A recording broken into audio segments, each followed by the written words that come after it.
You walk into a party. To others, it's music, laughter, and light conversation. But to you, your chest tightens. Your palms start to sweat. Every step forward feels like walking into the mouth of a dragon. Because to you, that party isn't a social gathering. It's a battlefield, and you are unarmed. Your brain knows what's coming. Judgment, observation, comparison. It feels like every single pair of eyes is watching you. You're not attending a party. You're stepping into a monster's lair. You're not just being socially anxious. You are confronting the most ancient fear coded into human DNA, the fear of being rejected by the tribe. And rejection in our evolutionary past, it wasn't embarrassment, it was death. Here's the harsh truth. Social anxiety isn't just awkwardness. It's a fear of judgment. And every judgment, real or imagined, feels like you're being placed lower on the dominance hierarchy. And make no mistake, we are all wired to track that hierarchy. We do it unconsciously in every social interaction.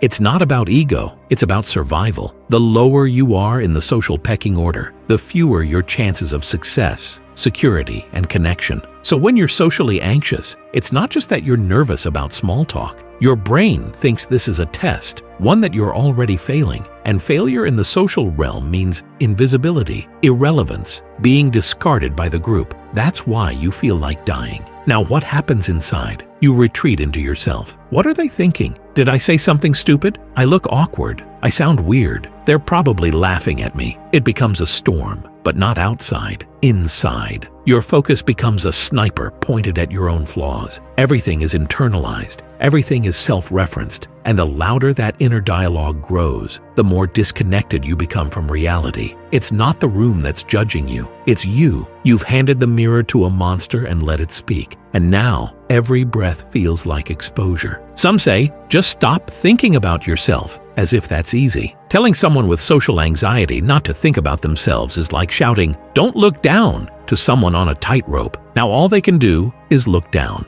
because that internalized I becomes a trap, a loop. You get stuck in a cognitive washing machine, one where every spin makes you feel smaller. You try to stay still, you try to disappear, but the attention you're giving yourself only amplifies the fear. This is where most people break, not because they're weak, but because they're trapped in their own gaze. So, how do you escape? You change the direction of your attention. You don't silence the internal judge. You redirect your eye. Literally, look at other people, see them, observe their faces, read their expressions. Why? Because when you do, your attention leaves your inner prison. You stop feeding the monster. Suddenly, you're not inside yourself, judging. You're outside yourself, noticing. And noticing changes everything. Your body language improves. Your voice strengthens. The chaos calms. Not because the party changed, but because you did. Your body is always speaking. When you're socially anxious, it says, "I'm a threat to no one.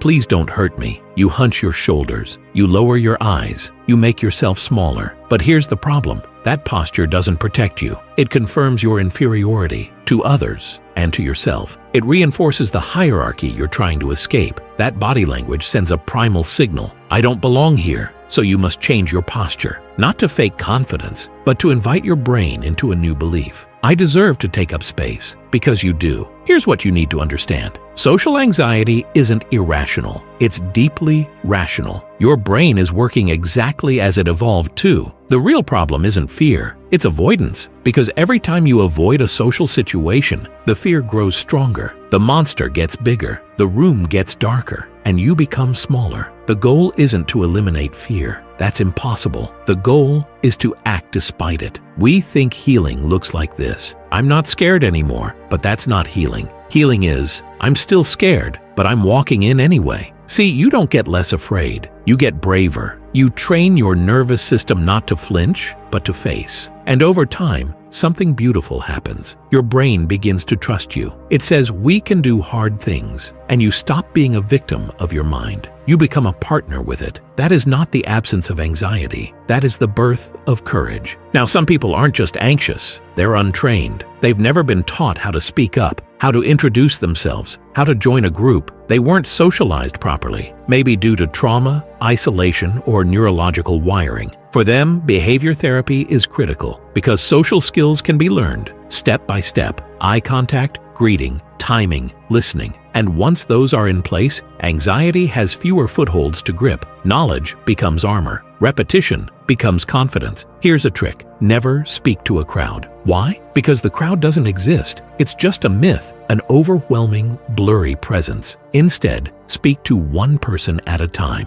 Focus on their eyes. Read their reactions. Let them reflect the room back to you. That's how great speakers survive the stage. That's how anxious people survive conversations. The crowd is chaos. The individual is clarity. In Egyptian mythology, Horus was the god of the sky, depicted as a falcon with a powerful eye. The eye of Horus wasn't just about vision. It was about conscious attention. It was the symbol of seeing clearly, especially when it's painful to do so. Social anxiety clouds your vision. It makes you look inward and downward. But if you can reclaim your attention, if you can look up, look out, and see what's truly happening, you start to win the battle. Not by silencing fear, but by sharpening your sight. Why are you so afraid of that one conversation? Because deep down, you know it matters. In myths across cultures, the dragon always guards the treasure. It's a law of storytelling and a law of the soul. What you fear most is hiding what you need most. That's why you must walk toward it. Not blindly, not naively, but knowingly, with your heart pounding and your eyes open. Here's the science. If a stressor is forced upon you, your brain goes into defensive mode. You tighten, you withdraw, you brace for pain. But if you choose to face the stressor, something magical happens. Your body switches systems. It shifts into approach mode. It releases chemicals associated with growth, resilience, and even joy. So it's not just about facing your fears. It's about choosing to face them.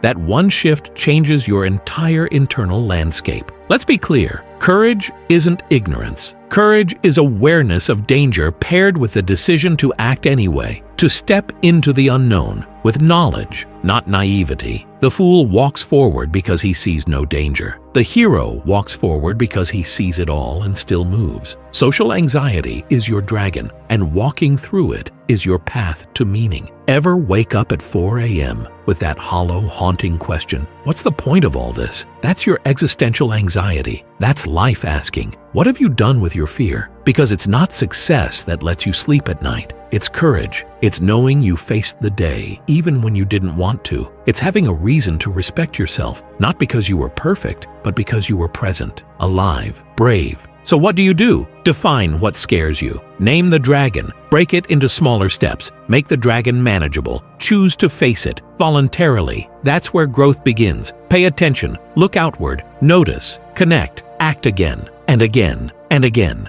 until the fear becomes familiar, not gone, but integrated. This is the hero's path. This is the real self-help. Social anxiety isn't a flaw. It's a signal that something in you wants more out of life, more connection, more expression, more truth. And here's the greatest secret. That terrified version of you, the one sweating, stuttering, looking for the exit, that's the version that can become a legend because they had every reason to quit and they walked in anyway.